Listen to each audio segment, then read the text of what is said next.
Paper folding है, अर्थात उतनी बार पेपर को मोड़ना है, उतनी बार पेपर को मोड़ना है। तो पहला देखते हैं 2 की घात 0, मतलब एक भी बार नहीं मोड़ना है। तो हमारे पास कितने हिस्से हैं इस पेपर में? एक। तो 2 की घात 0 का मान 1 प्राप्त हुआ।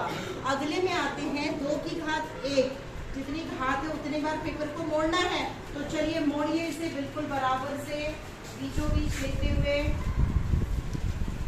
तो बच्चों अब आप अपने पेपर को खोलिए और बताइए कि इसके कुल कितने भाग हुए? 2।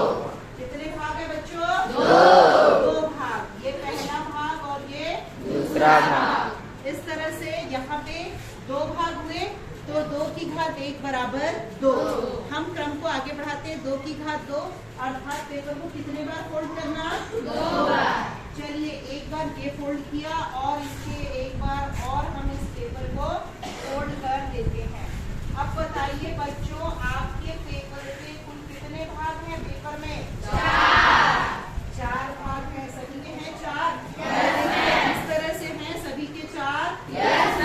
1 2 ये हुआ 3 और ये हुआ 4।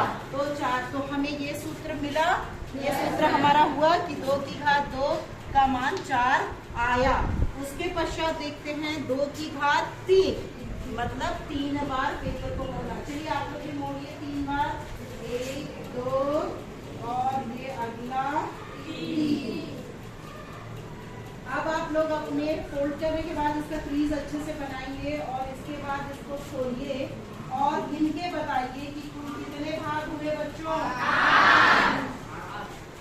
हाँ चलिए 1 2 3 4 5 6 7 8। कुल कितने भाग है बच्चे आपके पास पेपर के? और इस तरह से हमें ये सूत्र भी सही प्राप्त हुआ और इस तरह से हम अपने क्रम को आगे बढ़ा सकते हैं और चेक कर सकते हैं इस गतिविधि के माध्यम से कि घातांकों का मान किस तरह से प्राप्त होता है। चलिए बच्चों, इसी क्रम में आपके लिए एक चुनौती का प्रश्न कि हम किसी भी पेपर को, चाहे वो किसी आकृति या किसी भी साइज का है, तो उसको अगर मोड़ते जाएंगे तो अधिकतम कितनी बार मोड़ सकते हैं? कल इसका जवाब आप लोग लेके आएंगे कि किसी भी पेपर को हम अधिकतम कितने बार मोड़ सकते हैं, चाहे वो किसी भी साइज का हो। तो ये आपके लिए चुनौती का प्रश्न है। ठीक है।